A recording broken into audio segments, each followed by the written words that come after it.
کمزور ذہن رکھتے ہیں ساری زندگی فیصلہ ہی نہیں ہوتا کوئی، ڈرتے رہتے ہیں، سہمے سہمے وقت گزارتے ہیں۔ اپنے آپ کو فکری یہ جو ایمان ہوتا ہے یہ بندے کو طاقتور کرتا ہے، بندہ مضبوط ہو جاتا ہے۔ مجھے بتائیے نا، جب ایمان پکا ہو کہ روزی دینے والا اللہ ہے تو پھر بندہ کسی مالدار آدمی کے پیچھے کبھی بھاگتا ہے، کبھی کسی بڑے آدمی سے ڈرتا ہے؟ جب اسے پتا ہو کہ عزت اور ذلت اللہ کے دستے قدرت میں، پھر وہ سیاستیں، سازشیں یہ کام کرتا ہے۔ تو پہلے تو مضبوطی ایمان درکار ہے ہمارے بچوں کے اندر، ہمارے مزاجوں کے اندر۔ جب تک وہ مضبوطی ایمان، حضرت مولا علی شیر خدا کرم اللہ تعالی وجہ الکریم ایک دفعہ بڑے علیل ہو گئے، کمزوری آ جاتی ہے، بندہ بیمار ہو جاتا ہے۔ تو ہمارے ہاں بیمار لوگ بعض اوقات ایسا جملہ بولتے ہیں جو کفر کے زمرے میں چلا جاتا ہے۔ آپ پریشان ضرور ہیں، تکلیف میں ضرور ہیں، لیکن آپ بات وہی کریں گے جو شریعت اجازت دیتی ہے۔ حضرت علی شیر خدا شدید علیل تھے، ایک صحابی تیمارداری کرنے گئے تو حضرت مولا علی کا چہرہ دیکھ کے پریشان ہو گئے، کہنے لگے آپ تو بڑے سخت علیل ہیں، اللہ خیر کرے، اللہ تعالیٰ آپ کو صحت دے۔ تو حضرت علی کہنے لگے تو فکر نہ کر، مجھے اس بیماری سے کچھ بھی نہیں ہوگا۔ نے کہا کیوں؟ فرمانے لگے مجھے نبی پاک علیہ السلام نے فرمایا تھا علی اس وقت دنیا سے جاؤ گے جب داڑھی خون سے رنگین ہو جائے گی،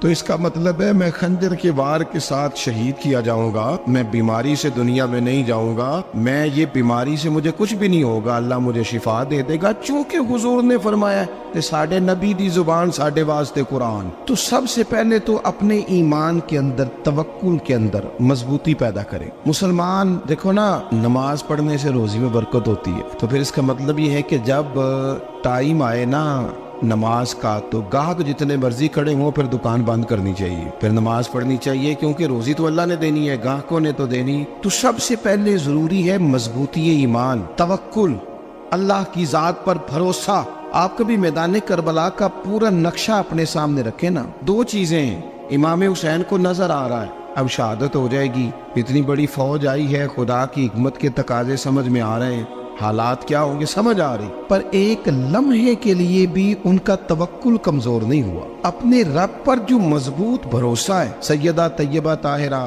حضرت فاطمہ الزہرا رضی اللہ تعالیٰ عنہا اونٹ کے بالوں کی بنی ہوئی چادر اوڑھ کر چکی پیس رہی تھی۔ یہاں بیویاں بڑا روتی ہیں، غریبی بڑی ہے، بڑی غریب بھی ہے، حالانکہ اب کون بندہ پیوند والے کپڑے پہنتا ہے جی؟ اب تو بڑی مشکل سے وہ لوگ ملتے ہیں جو جوتا ٹوٹ جائے تو گانٹھ کے پہنے، ورنہ تو نئے جوتے آ جاتے ہیں۔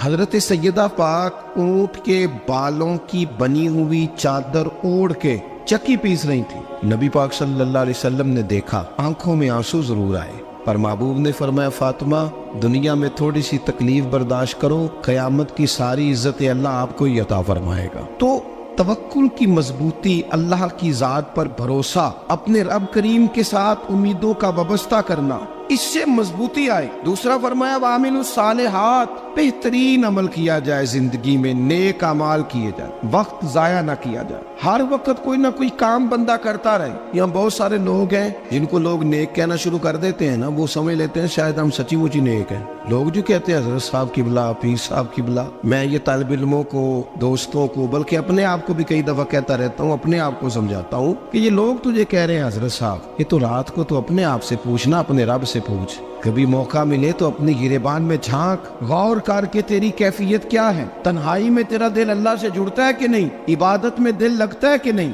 خدا کا خوف دل میں رہتا ہے کہ نہیں، غریب کی محبت، عزیزوں قربت والوں کا احساس طبیعت میں موجود رہتا ہے کہ نہیں۔ ویسے تو میرا مطلب ہے، لوگ کہہ دیتے ہیں حاجی صاحب آپ بڑے سخی ہیں، تو اس سے تو نہیں نا بندے نے سخی ہونا، سخی تو تب ہونا ہے جب اللہ کی بارگاہ میں مقبول ہوگا۔ اعمال صالحہ، نیک کام، اور وہ کرتا رہے بندہ، کوئی بھی کام اسے نیکی کا مل جائے نا۔ دیکھنا اپنا معیار ہر انسان نے بنایا ہوتا ہے کامیابی کا۔ کچھ لوگوں کا خیال یہ ہوتا ہے کہ بچے میرے پڑھ گئے، اپنی اپنی جگہ پہ سیٹ ہو گئے، میں اب بڑے سکون میں ہوں۔ کچھ کی رائے یہ ہوتی ہے کہ میں نے سب بچے بچیوں کا بیاہ کر دیا ہے، گھر میرا بن گیا ہے، اب میں بڑے آرام میں ہوں، قرار میں ہوں، سکون میں ہوں۔ تو اپنی اپنی رائے ہوتی ہے، لیکن حقیقت وہ ہے، اصل وہ ہے جسے اللہ کے قرآن نے بیان کیا۔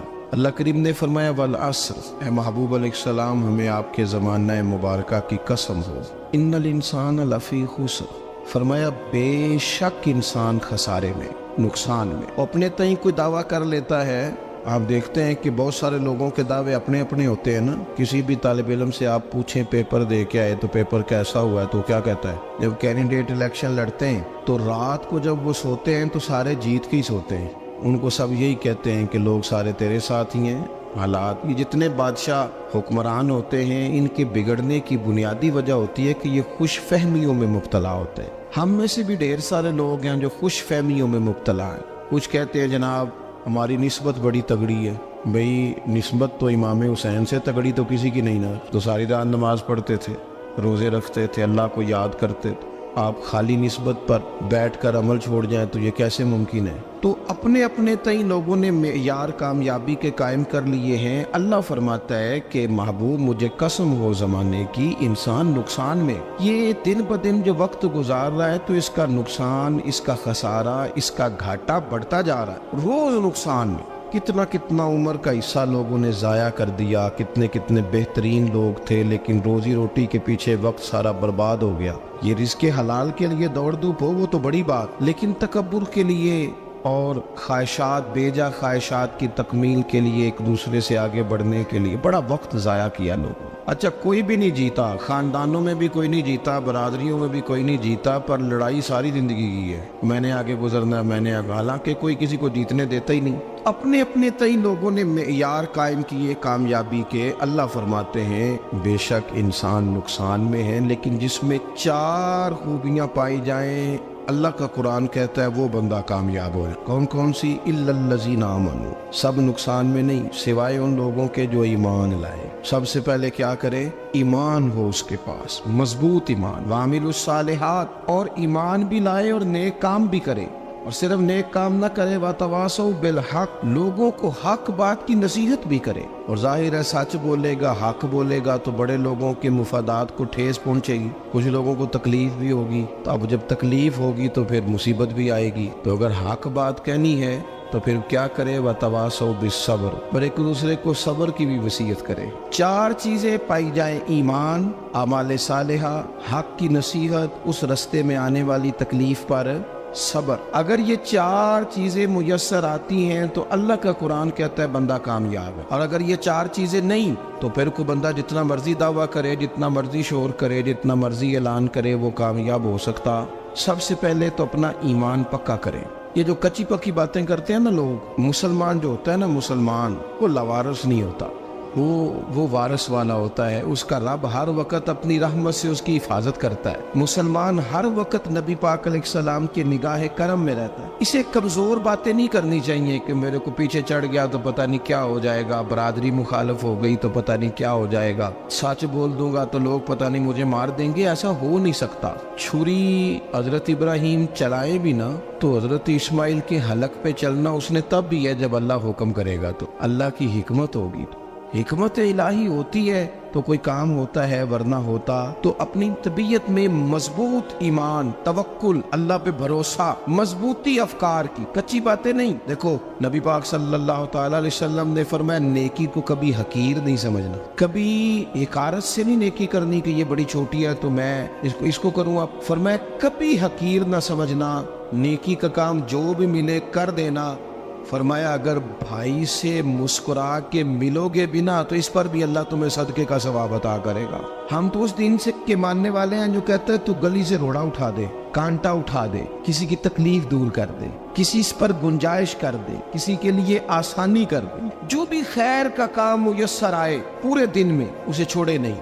صبح گھر سے نکلے, وہ ایک صحابی تھے, غالباً تابعی تھے, تو بازار جاتے اپنے غلام کے ساتھ تو سارا بازار گھوم کے واپس آ گئے. خادم نے کہا جناب کو نہ کوئی خریدا نہ کچھ بیچا, تو آپ سارا بازار گھوم کے آ گئے. فرمانے لگے تیرا کیا خیال ہے؟ میں نے کچھ بھی نہیں کیا. کہا جناب پھر کیا کیا ہے؟ فرمانے لگے تم نے دیکھا جو بندہ بھی گزرا میں نے اس کو کہا السلام علیکم, تو کتنی کو نیکیاں میں جمع کر کے آ گیا ہوں. کوئی خیر جو میسر آئے. ہم سمجھتے ہیں کہ شاید کو کروڑ کو روپیہ ہوگا تو پوری مسجد بناؤں گا تو پھر میں نے نیکی کر دی ہے. شاید جناب میں, حالانکہ یہ چھوٹے چھوٹے کام ہے نا, چھوٹے چھوٹے کام, ان کی تو زیادہ ضرورت ہوتی ہے, ان کی تو زیادہ حاجت ہوتی ہے. کوئی آپ رستے میں گزر رہے ہیں تو نیچے کوئی کھڈا بنا ہوا ہے تو اس پر ہم کیا کرتے ہیں, گاڑی میں بیٹھ کے تبصرہ کرتے ہیں اے روڈ کھورے کدوں بننا ہے. بھئی یہ کھڈا ہے نا تو آپ نیچے اترے نا, تو آپ دھابڑا لیں نا, کئی پکڑے نا, یہ تو 5 منٹ کا کام ہے.